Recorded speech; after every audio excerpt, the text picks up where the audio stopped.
Post-UAlbany and head coach John Desco. Start with an opening statement from Coach, and then open it up for questions. Coach, whenever you're ready. Well, I have to congratulate Albany State and Scott Martin and the coaching staff.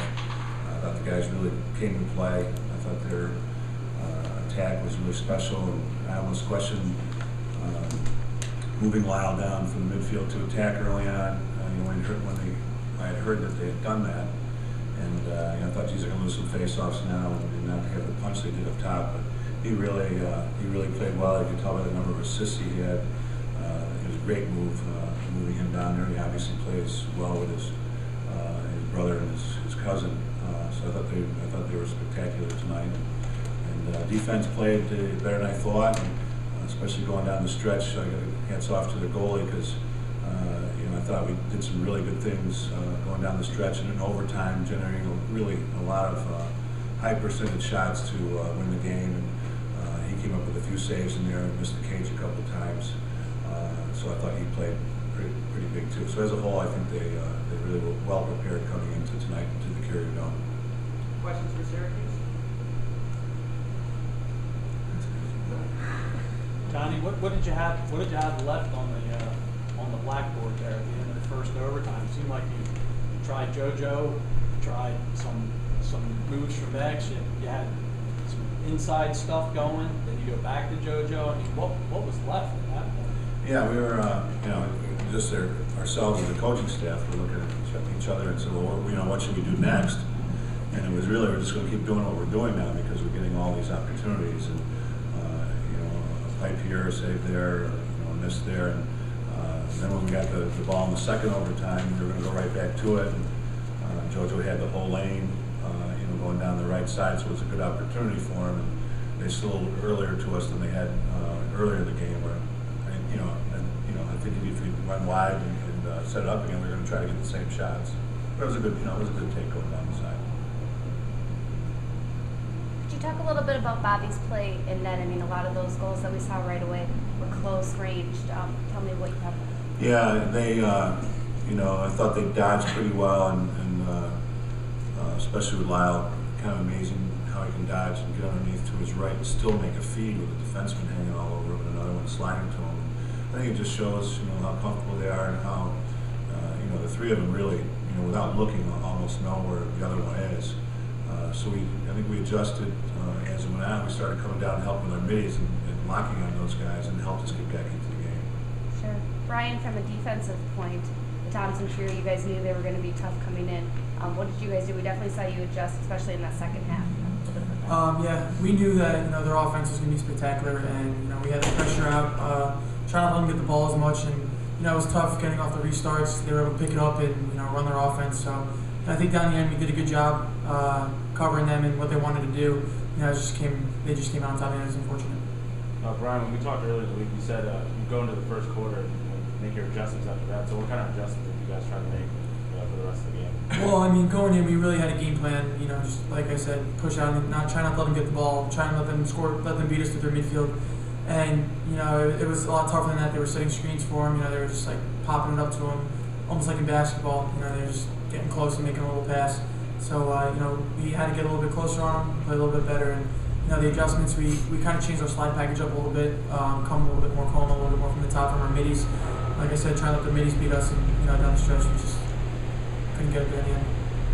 John, you really took a leadership role in the second half. You had to points. Talking about what you coming out of the halftime, what you trying to do to spark some offense in this team.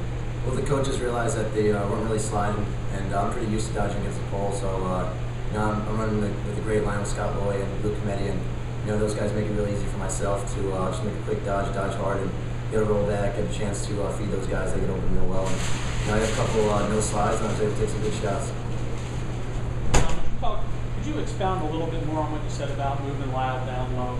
I remember the game last year. A lot of their offense, they tried to get it to Miles, and it became a Brian McGill, Miles, kind of fullback, middle linebacker duel there, trying to keep him away from. Now, Miles, he tried that maybe once in this whole game. He's kind of like playing more off ball and letting Miles do all the. It seems like he's letting him do most of the work. Is that what you see out there? Yeah, I talked to Coach Mar afterwards, and I kind of congratulated him back because I just remember how dangerous Lyle was up top, especially when he gets his hands free with a shot in front of the goal. And but he looked up. I'm not sure. Did he have 5 assists tonight? 6. So I think that kind of explains it. You know, it just gets more people involved. He's more of a straight ahead dodger. You know, where Lyle's kind of a backer inner kind of guy. And you overplay him one way, he goes the other way. I think Lyle's more athletic and can create more with the ball and stick. Brian, did you kind of get caught there at the end?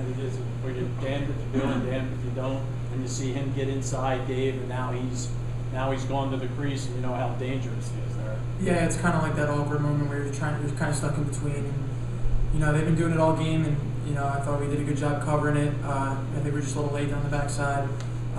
Even if I went or I didn't go, he might be able to get like a quick shot in.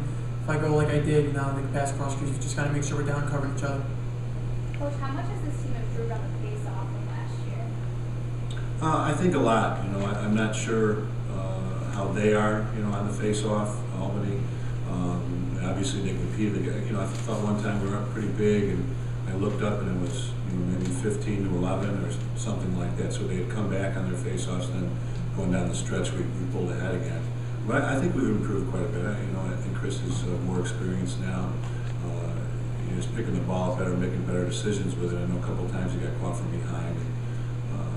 But I think he's getting it out. He's getting out to where he wants it to go for the most part. Now we just keep working with our wings and making good decisions and kind of communicating with him on where to put the ball.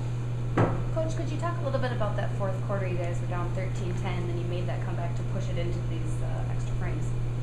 Well, at halftime, we went in and just I talked to the group about staying with our original game plan and knowing who their players are, and focusing especially on those 3 guys.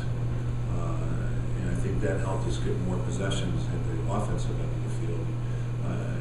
I felt we could score if we had the ball. So I think making good decisions with the guys in the face-off, giving us some more opportunities. The defense, sticking with the game plan better, and us being patient, waiting for our shots. And they didn't all come at once. We knew we were going to have to pick away at it, and I thought the guys did. Coach, kind of speaking to that, you're down 4 at 2 different points in this game. Can you talk about the tenacity of this team and what it means to have you guys come back right now from those deficits? Well, after the game, one of the things they focused on was just to remember how the game was going, that we had to come from behind a couple times, and we did. And some people would look at the clock and say, maybe there's not enough time to do this, but it was just a challenge for us, and the guys challenged the idea of getting us the ball in the face-offs, and we had some great looks even in overtime. So, we had the first look in the second overtime. So I think we did what we had to do to give ourselves opportunities, and Albany was just a little better today. Coach, Dylan Donahue had 3 goals, big performance from him. Was that a nice surprise, or was that something that a performance we were expecting from him in this game? Well, we knew they were basically shutting off Derek Maltz and putting a lot of pressure on the other guys behind. And our offense is a lot of movement, and Dylan's really a smart player. He's decent with the ball. He's really good off the ball, and especially when we got that flow and that comeback. I think they lost a little bit inside, and he was able to catch it and finish it, which he does very well. He's a very smart player and knows where to be at the right time. Any other questions for the players? JoJo, how frustrating was that overtime sequence where you guys are getting look after look after look and the ball's just not getting back? Yeah, the goalie stepped up big at the end, a couple posts here and there, and we had a whole bunch of looks, and it's tough. But it just didn't go our way there. We had the opportunity, but we trusted our defense, and they got the ball back for us in a lot in the fourth quarter and helped us to get there in the first place. So you got to give props to them, also to Chris Dadio. But it's a tough thing. But you got to take it in stride and go forward with it. JoJo, what happened on the last time regulation? Regulation? Yeah. Seemed like the ball kind of got stuck on around the side of the goal. You couldn't see it either? Not it.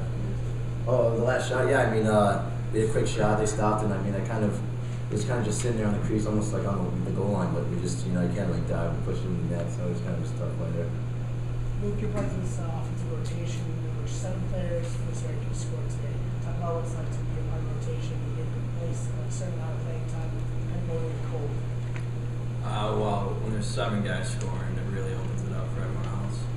You're like on the crease, it opens up. Guys got to push out because they know they can shoot, and then usually when I'm on the crease, it opens it up. Obviously Jordan's a great feeder to attack. He's feeding well. So I think going on from here, it's gonna be good to see what we can do. So. Time for 2 more questions. Ryan, obviously, I'll go after the start. My part of that was just to be effective they were attacking outside. Can you talk about what you told me about the second quarter? Not really on how you Yeah, just keeping them composed. Just telling us like every other game he's ever played, and just let the one that went in, let it go, and save the next one. I think Bobby came up with a lot of good saves for us. It's tough when they're getting in tight shots, especially from the 3 attack, and they're very good and close. He was able to save most of them, save some of them, and he did a great job really letting them go and not getting down and just working on the next play.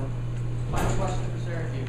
John, you see this game, the openness of this game was it part of the rule changes or just that was a Well, today probably both. Coach Myers committed to play fast. He didn't jump into his own all today or didn't try to stall the ball. I think maybe there was one stalling call in the game today at the end. So he's committed to play fast. So I think it's a combination of the rules in both teams' willingness to play faster plays. All right, guys, thanks for coming in.